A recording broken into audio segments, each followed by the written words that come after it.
ہر جمعے کے دن ضرور انجام دینا۔ اے میرے فرزند، اگر تم ہر جمعے کو انجام نہ دے سکو تو مہینے میں ایک جمعہ ان اعمال کو ضرور انجام دینا۔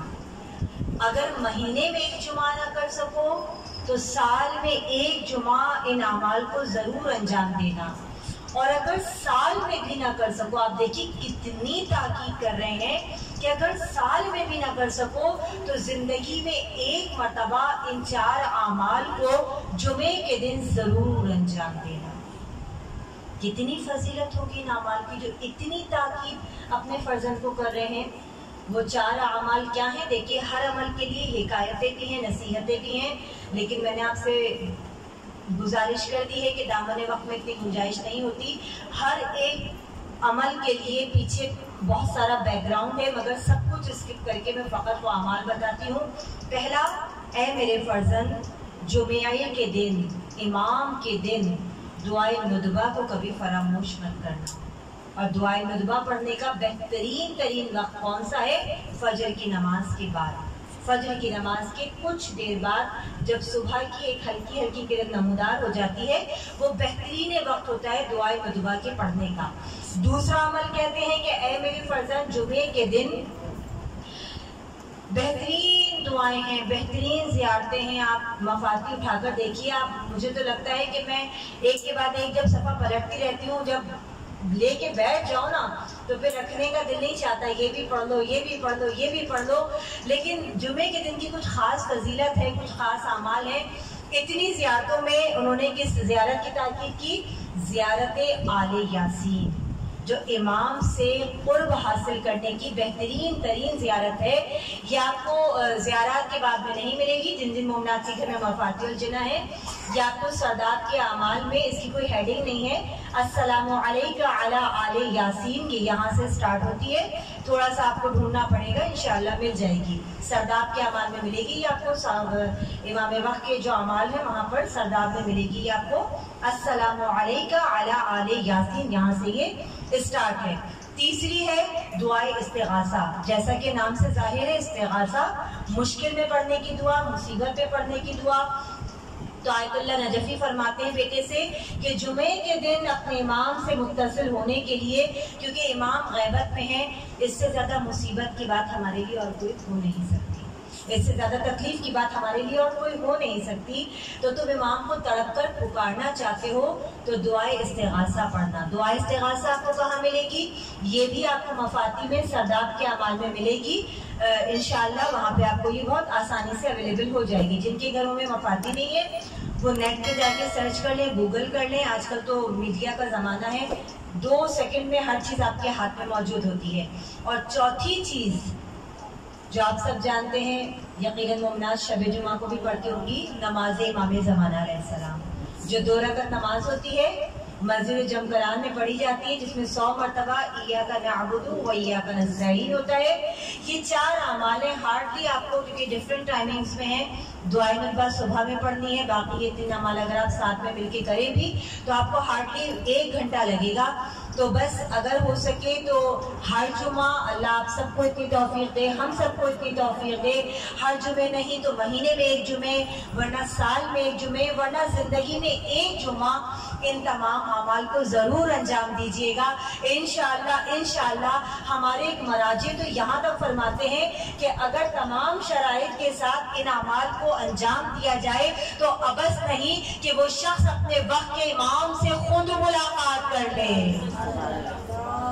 اللہم صلی علی محمد و آل محمد۔ اگر تمام شرائط کے ساتھ ان اعمال کو انجام دے تو ابس نہیں۔ آج بھی ہم مشکلوں میں ہوتے ہیں، پریشانیوں میں ہوتے ہیں، تو ہم اپنے امام کو پکارتے ہیں کہ امامت کی آخری کڑی ہے، اور وہ جو امامت کی پہلی کڑی جہاں سے امامت کا آغاز ہوتا ہے، یقیناً وہ بھی مشکل کشا، یہ بھی مشکل کشا، وہ بھی حاجت روا، یہ بھی حاجت روا، وہ بھی خدا کی عظیم ترین نعمت، یہ بھی خدا کی عظیم ترین نعمت۔ ہم خوش قسمت ترین قوم ہیں کہ جس کی ابتدا بھی بہترین ہے اور جس کی انتہا بھی بہترین اور شاندار ہے۔ ہم وہ خوش قسمت قوم ہیں کہ جس کا پاسٹ برائٹ تھا اور جس کا فیوچر برائٹر ہے. ہمارے ماضی میں 11 گزرے ہیں اور مستقبل میں آنے والا 12واں ان 11 کی صفات اپنے اندر لے کر آئے گا. کتنا حسین منظر ہوگا جب 12 کی صفات کا مجموعہ بن کر امام زمانہ علیہ السلام کا ظہور ہوگا اور ہم اپنے امام کی اقتداء میں انشاءاللہ نمازیں ہیں، چاہے وہ امام اول ہو چاہے امام آخر ہو. یہ 11 کا نچوڑ ہے امام، وہ پہلی کڑی کہ جہاں ہماری جان قربان، وہ خدا کی وہ عظیم ترین نعمت. کل کی مجلس سے میں نے ایک جملہ کہا تھا، مومنات تھوڑی سی آپ سب جانتے ہیں، مجھے پتا ہے آپ لوگ کثرت سے مجالس کرتے ہوئے آ رہے ہیں، تھوڑا سا نظم و ضبط چاہوں گی اور تھوڑی سی توجہ چاہوں گی. دیکھیے کل کی مجلس سے میں نے ایک جملہ کہا تھا کہ علی کی ذات مینارۂ ہدایت ہے. ایسا ہے یا نہیں؟ سورس آف گائیڈنس ہے مولا کی ذات. اگر آپ چاہتے ہیں نا کہ اپنی زندگی کو ایک لائحہ عمل کے تحت گزاریں تو آپ مولا کائنات کی پرسنالٹی کو دیکھیے گا. جب ان کی شخصیت کو پڑھیں گے تو آپ کو پتہ چلے گا کہ علی ہیں کیا. ہم وہ خوش قسمت لوگ ہیں کہ جب ہم خدا کی نعمتوں کا شکریہ ادا کرتے ہیں نا تو ہمیں اللہ کی اتنی عظیم نعمات میں سے اگر کوئی سب سے بڑی اور سب سے بہترین نعمت اگر نظر آتی ہے تو وہ ذات علی ابن ابی طالب ہے. اگر ہمیں کوئی خدا کی عظیم ترین نعمت نظر آتی ہے تو وہ ولایت علی ابن ابی طالب ہے. عید غدیر آتی ہے، ہم اور آپ کیا کہہ کر ایک دوسرے کو مبارکباد دیتے ہیں. چلیے اب آپ لوگ سب بیدار ہو جائیے، سوال آپ کے پاس آ چکا. ایگزامینیشن ہال میں ہیں اب آپ سب. بہت مجھے اس وقت انڈسپلن مجمع نظر آ رہا ہے، بیدار نہیں ہے بالکل. سوال ہے میرا آپ سے، عید غدیر کے دن آپ سب ایک دوسرے سے گلے ملتے ہیں، مصافحہ کرتے ہیں، کیا کہہ کے مبارکباد دیتے ہیں؟ پوچھو کسی بچی سے کھڑا کر کے. سب کے ہاتھ پاؤں ٹھنڈے پڑ گئے ہوں گے، ہمیں نہ کھڑا کر دیں. جب مومنین عید غدیر کے دن آپس میں ایک دوسرے سے گلے ملتے ہیں، مصافحہ کرتے ہیں تو کہتے ہیں الحمدللہ الذی جعل لنا من المتمسکین بولایت امیر المؤمنین. کیا اس سے بڑی کوئی سعادت کی بات ہو سکتی ہے کہ ہمارے اللہ نے ولایت امیر المؤمنین جیسی نعمت عطا کی ہے. ہماری جان قربان اس مینار ہدایت کے اوپر کہ جو قدم قدم پر ہمیں ہدایت دے رہا ہے، وہ مولا کہ جو خود اپنا تعارف کرواتا ہے. کس طریقے سے کرواتے ہیں؟ مولا کائنات کا نہج البلاغہ کا آخری خطبہ جو آپ نے جنگ نہروان سے واپسی پڑھ دیا، وہ خطبہ نہیں پڑھوں گی، بہت طولانی تھا. چند جملے وہاں سے کوٹ کروں گی کہ مولا اپنی شخصیت کو دنیا کے سامنے، ان لوگوں کے سامنے جو علی کو جانتے بھی نہیں ہیں، کیسے ڈسکرائب کر رہے ہیں، کیسے بتا رہے ہیں. آج ہم اور آپ نہیں جانتے ہمارا مولا کیا ہے، ہم نہیں جانتے، کسی کو نہیں پتا. آج ہمارے ہاں اسی چیز میں ہم الجھے ہوئے ہیں کہ کتنے نعرے لگانے ہیں، کتنے فضائل پڑھنے ہیں، کتنی عبادت کی اور باتیں کرنی ہیں. ہم تو آج اسی میں پھنسے پڑے ہیں. نہیں، بتانا ہے کہ ہمارا مولا ہے کیا. ہمیں اپنے مولا کی وکالت کرنی ہے. ہم کیسے مولا کے چاہنے والے ہیں؟ اس لیے کہ علی فقط مسلمانوں کے یا شیعوں کے امام بن کے نہیں آئے. علی پوری انسانیت کے لیے مینار ہدایت ہے. علی پوری مخلوق کے لیے ہدایت کا سرچشمہ بن کر آئے ہیں.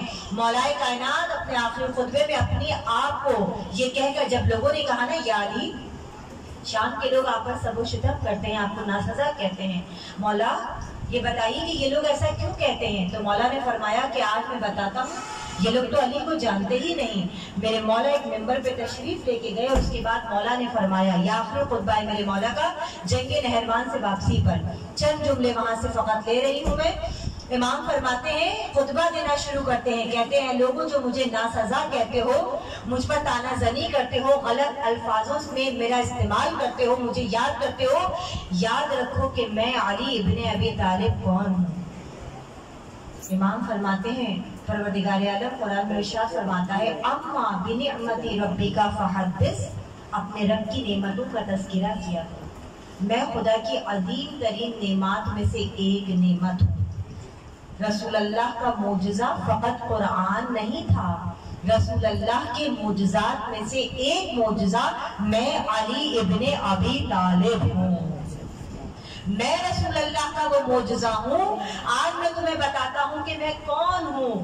میں وہ علی ہوں میں وہ علی ہوں کہ جس کو اللہ کے نبی نے ہاتھوں کو بلند کر کے اپنی نصرت کے لیے مانگا تھا اور یہ کہہ کے مانگا تھا ربی اخرجنی مدخلا صدقا وادخلنی مدخلا صدقا وجعلنی من لدنک سلطانا نصیرا، پروردگارا اپنی بارگاہ سے مجھے ایک طاقتور مددگار دے دے، اپنی بارگاہ سے مجھے ایک سلطان نصیر دے دے، ایک غیبی مدد دے دے۔ میں رسول اللہ کی مدد بن کے اس دنیا میں آیا، میں وہ ہوں کہ جب رسول اللہ نے مجھے جہاں کہیں پکارا میں مدد کے لیے پہنچ گیا، میں وہ ہوں کہ جب رسول اللہ اپنی آخری ہتھیار کے طور پر کسی جنگ میں کسی کو استعمال کرنا چاہتے تھے تو میں علی بن ابی طالب رسول اللہ کا آخری ہتھیار بن کے جاتا تھا۔ میں وہ ہوں کہ ماں کے شکموں میں کسی بچے کا ایمان اس وقت تک کامل نہیں ہوتا جب تک وہ مجھ پر ایمان نہ لے آئے۔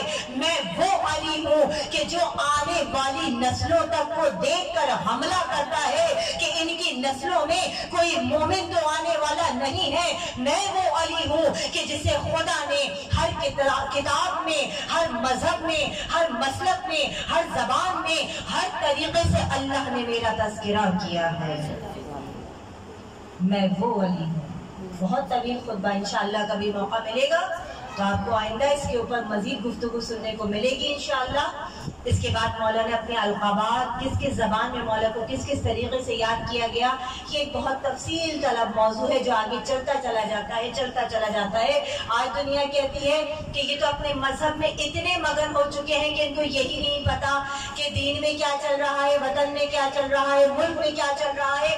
یقیناً مولا کا غم ہمارے دلوں میں ہے، ہمیشہ رہے گا، لیکن ہم وہ محب اہل بیت ہیں کہ جو محب اہل بیت ہونے کے ساتھ ساتھ محب وطن بھی ہیں۔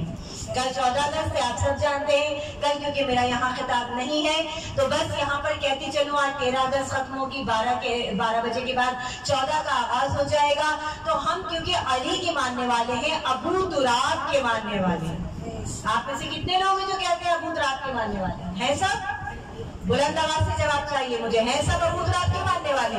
ابو تراب مولا کا لقب اور اس کی معنی کیا ہے؟ مٹی کا باغ۔ وطن کو ہم کیا کہتے ہیں؟ پاکستان ہماری کیا ہے؟ دھرتی ماں ہے، یہی کہتے ہیں نا، ہماری مٹی ہے، ہماری ماں ہے۔ تو ماں کے ساتھ کبھی کوئی غدار ہو سکتا ہے؟ کم از کم علی کا ماننے والا تو کبھی نہیں ہو سکتا۔ جس کا باپ علی جیسا امام ہو وہ اپنے وطن سے غداری کیسے کریں گے؟ بس شاید میں نے کسی مجلس میں یہ جملہ کہا تھا، یہی پر بات کو ختم کر کے مسائل کا آغاز کروں گی کہ جو یہ کہا جاتا ہے نا کہ فقط اپنے اہل بیت کے فضائل پڑھتے ہیں، ائمہ معصومین کے فضائل پڑھتے ہیں، ہماری جان قربان ان فضائل کے اوپر، ہماری جان قربان امام اول سے لے کر امام آخر کے اوپر، یہ سب ہمارے لیے سرچشمہ حیات ہیں۔ لیکن یہ کون کہتا ہے کہ ہمیں اپنے وطن سے محبت نہیں؟ ہمیں تو گھٹی میں بتایا جاتا ہے نا پاکستان زندہ باد، جس طرح ماں ہمیں پیدا ہونے سے پہلے شکم میں یا حسین کہہ کے پڑھاتی جاتی ہے۔ نہیں، مومنات نے غور نہیں کیا، میں نے دنیا میں آنے کے بعد کی بات نہیں کی ہے۔ میں نے کہا کہ مائیں تو اپنے شکموں میں، جب بچہ شکم مادر میں ہوتا ہے، ماں مجلسوں میں جاتی ہے اور بچہ ماں کے شکم میں ذکر حسین سن رہا ہے، ماں کو روتا ہوا دیکھ رہا ہے، نعرے حیدری لگا رہا ہے، تو یہ تو ہم کہہ ہی نہیں سکتے، یہ تو ہماری روح میں، ہمارے جسم کی تکمیل میں یہ نام شامل ہے۔ یہ تو ایک بالکل علیحدہ موضوع ہے، لیکن ہمیں اپنے وطن سے بھی بہت محبت ہے۔ دیکھیے، کسی چیز کی تبلیغ کے لیے دو چیزیں بہت ضروری ہوتی ہیں، پہلی چیز ہوتی ہے فکر اور دوسری چیز ہوتی ہے دولت۔ میں نے سوچا میں ایک اسکول کو قائم کرتی ہوں، اسکول بناتی ہوں۔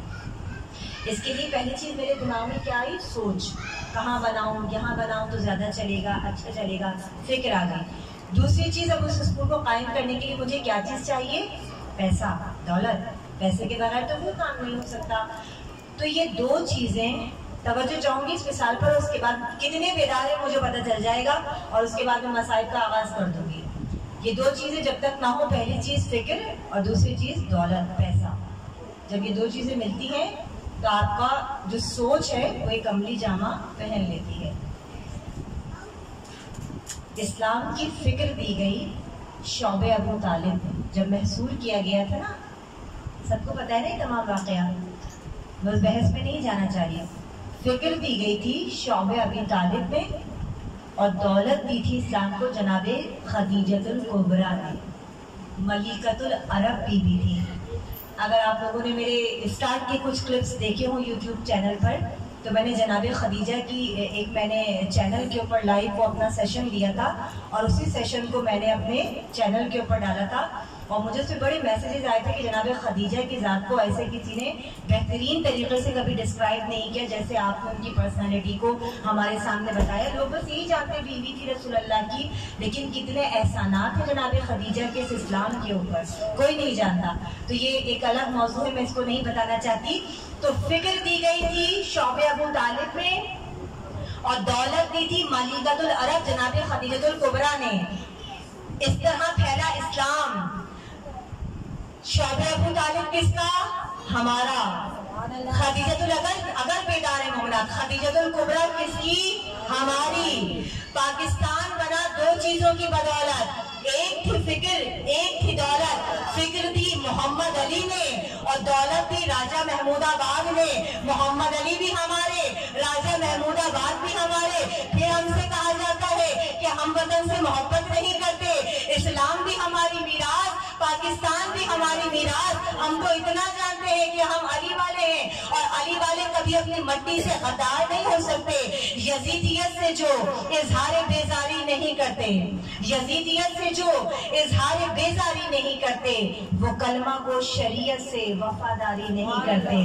بتاتا ہے تمہارا طنز کرنا ماتم شہپر، بتاتا ہے تمہارا طنز کرنا ماتم شہپر. کبھی مقتول کی قاتل طرفداری نہیں کرتے. نہ جانے کتنے مقتولوں کا ہم پہ قرض ہے، لیکن کبھی ہم اپنی فوجوں پہ ہی بمباری نہیں کرتے. اور وطن کے پاسباں ہم کل بھی تھے تا زندگی ہوں گے. وطن کے پاسباں ہم کل بھی تھے تا زندگی ہوں گے. کیوں ہوں گے؟ وطن کے پاسباں ہم کل بھی تھے تا زندگی ہوں گے، اس لیے کہ علی والے کبھی مٹی سے غداری نہیں کرتے.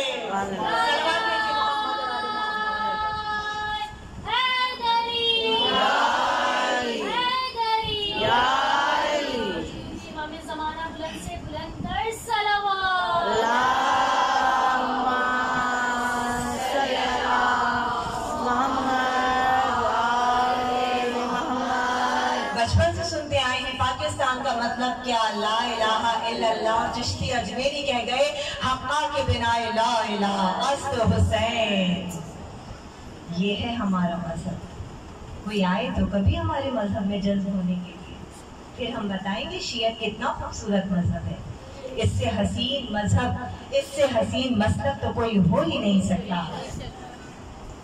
آئے تو کوئی دعوت دیتے ہیں ہم تو خود. کل کا جملہ ہر حر کے لیے راستہ کھلا ہے. آئیے بیٹھیے سیکھیے کہ یہاں پہ فقط اور فقط تبرہ نہیں کیا جاتا، یہاں پر فضائل اہل بیت بیان کیے جاتے ہیں. یہاں لوگوں کو دعوت دی جاتی ہے، دین حق کی دعوت، جو واقعتاً حق کا مذہب ہے. اور حق کہاں ہے سب جانتے ہیں. العلی مع الحق والحق مع العلی، العلی مع القرآن والقرآن مع العلی. علی حق کے ساتھ ہے، حق علی کے ساتھ ہے، علی قرآن کے ساتھ ہے، قرآن علی کے ساتھ ہے. بس اتنا سا فارمولا سمجھ جائیے، زندگی آسان ہو جائے گی آپ کی. کیوں اتنی بحثوں میں پڑے رہتے ہیں؟ اگر فلسفہ حیات سمجھنا ہے تو اس فارمولے کو سمجھ لیجیے. العلی مع الحق والحق مع العلی. اگر چاہتے ہیں کہ حق کی زندگی گزارے تو علی کے دامن سے متمسک ہو جائیے، اہل بیت کے دامن سے متمسک ہو جائیے.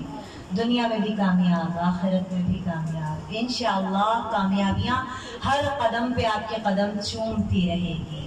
حاشیہ حیدری کر رہا، یقیناً ہم خوش قسمت ترین قوم کہ جو اپنے مولا کے فضائل اپنے دل میں لے کر بیٹھے ہیں. ہم چاہتے ہیں کوئی ہم سے پوچھے تو سوال تو کرے، پھر ہم بتائیں ہمارے اہل بیت ہیں کیا، پھر ہم بتائیں. جو دنیا کہتی ہے نا، میں نے کہا نا کہ دامن وقت کی گنجائش نہیں ہوتی، کہنے کے لیے بہت باتیں ہوتی ہیں. دنیا کہتی ہے کہ قرآن میں کہیں اہل بیت کی شان میں آیتیں دکھا دیں، میں آپ کو ثابت کر کے دکھاؤں گی، بتاؤں گی، کیونکہ یہ بحث ابھی کل بھی میں الفاتحہ مجلس جب پڑھنے گئی ہوں تو 2-3 بچیاں میرے پاس آئیں کہ کالج میں یہ بڑا مسئلہ چل رہا ہے، وہ کہتی ہیں کہ تم لوگوں کا قرآن الگ ہے، قرآن میں کوئی ایک آیت بھی اہل بیت کی شان میں نہیں ہے۔ اتفاق کی بات ہے کہ پرسوں میں نے پوری اسی موضوع پر مجلس پڑھی ہے کہ آدھا قرآن مدح علی ابن ابی طالب میں نازل ہوا ہے۔ اتفاق کی بات ہے کہ پرسوں ہی میں نے اس موضوع پر مجلس پڑھی ہے، وہاں بہت تفصیلاً کبھی موقع ملا تو انشاءاللہ آپ کی نالج کے لیے بھی ضرور بتاؤں گی۔ بس یہ گھرانہ جو فضیلتوں کا گھرانہ ہے، جتنے اس گھرانے کے فضائل ہیں نا اتنے ہی اس گھرانے کے مصائب بھی ہیں، بلکہ اس سے کہیں زیادہ مصائب ہیں۔ آج ہم پر ایک چھوٹی سی مصیبت آ جائے، پریشانی آ جائے تو ہم اللہ سے شکوہ کرتے ہیں، پروردگارہ ہم پہ ہی یہ مشکل کیوں، ہم پہ ہی یہ پریشانی کیوں؟ نہیں، اللہ اپنے خاص بندوں کو منتخب کرتا ہے آزمائشوں کے لیے۔ اور یاد رکھیے گا کہ 40 دن تک اگر کسی پر کوئی پریشانی نہ آئے تو اس کے مومن ہونے میں شک کیجیے گا، اور جب کوئی پریشانی آئے تو خدا کی بارگاہ میں کہا کیجیے شکر الحمدللہ، پروردگار تیرا شکر ہے کہ تو نے ہمیں اس آزمائش کے لیے منتخب کیا، اس لیے کہ جتنی آزمائشیں کربلا والوں پر گزری ہیں اتنی تاریخ انسانیت میں ہمیں کہیں نہیں ملتی۔ کربلا کا آغاز تو بہت پہلے سے ہو چکا تھا، 2 محرم سے کربلا کا آغاز نہیں ہوا، کربلا کا آغاز تو رسول اللہ کی رحلت کے بعد سے ہی ہو چکا تھا، کہ جب رسول اللہ نے یہ وعدہ لیا تھا مولا کائنات سے، علی میرے بعد کبھی تلوار مت اٹھائیے گا۔ مولا کائنات نے وعدہ کیا، اپنی نظروں کے سامنے خاتون جنت کے پہلو پر جلتا ہوا دروازہ گرتا دیکھا، مگر علی خاموش رہے۔ کیوں؟ کیونکہ رسول اللہ سے عہد لیا تھا، وعدہ کیا تھا کہ آپ کے بعد کبھی تلوار نہیں اٹھاؤں گا۔ یہ کربلا کے اسٹیپس ہیں، زینے ہیں۔ یہ رسول اللہ کی وفات پہلا زینہ، شہزادی کونین کی شہادت دوسرا زینہ، مولا کائنات کی شہادت تیسرا زینہ۔ یہ پے در پے شہادتیں کربلا کو تیار کر رہی ہیں۔ یہ کربلا کہاں جا کر مکمل ہوتی ہے؟ حسن کی صلح میں یوں کربلا جلوہ دکھاتی ہے، حدیبیہ میں جیسے فتح مکہ مسکراتی ہے۔ علی کی خاموشی، زہرا کی حسرت، صلح شبر کی، یہ وہ اجزاء ہیں جن سے کربلا ترتیب پاتی ہے۔ بن گئی کربلا حسین کے لیے، بن گئی کربلا کربلا والوں کے لیے۔ آج 4 محرم الحرام ہو گئی، آج ہم نے اس فرش ازا پر ایک اجڑی ہوئی ماں کو اس کی اجڑی ہوئی گود کا پرسہ دینا ہے۔ یہ وہ شہزادے ہیں کہ حمید ابن مسلم کہتا ہے کہ جب کٹے ہوئے سر شہداء کو واپس ملے تھے نا، جب یہ قافلہ رہا ہوا تھا ایک مدت قید میں رہنے کے بعد، اور شہداء کے سر آئے تھے، ہر بیوی اپنے اپنے پیارے کے سر کے لیے اپنی گود کو پھیلا کر بیٹھ گئی تھی۔ شہزادی ام کلثوم نے اپنی ایبا کا دامن پھیلایا تھا اور قمر بنی ہاشم کا سر اپنی گود میں لیا تھا۔ اے میرے بھائی، آپ میری طرف سے میدان قتال میں گئے تھے۔ ام لیلہ نے اپنی باہوں کو پھیلایا تھا، اکبر تیرے سہرے کا بڑا ارمان تھا بیٹا۔ بیوہ حسن نے اپنی جھولی کو پھیلایا، اے قاسم تیرا لاشا تو ایسے ٹکڑوں میں بٹ کے آیا کہ ماں رونے کے لیے تیرے ایک ایک عضو کو تلاش کر رہی تھی۔ جب گٹھڑی میں تیرا لاشا آیا تو ماں سمجھی کہ قاسم تیری بری آ گئی۔ ایک کوکھ جلی ماں جلے ہوئے جھولے کی لکڑیاں اپنے ساتھ لیے بیٹھی ہے، کبھی گنجے شہیدان کی جانب رخ کر کے کہتی ہے اصغر ماں کی گود ویران ہو گئی بیٹا، کبھی زندان شام کا رخ کرتی ہے سکینہ، اب اصغر کو جھولا کون جھلائے گا بیٹا۔ ہر بیوی اپنے اپنے پیارے کا سر اپنی گود میں لیے بیٹھی ہے، فقط 2 سر ایسے ہیں کہ جن کا لینے والا کوئی نہیں۔ اولاد والی ماؤں، آج ایسا فرصہ دینا ہے اس ماں کو کہ آپ کی آواز کربلائے معلیٰ تک جائے۔ خدا ہم سب کو کربلائے معلیٰ کی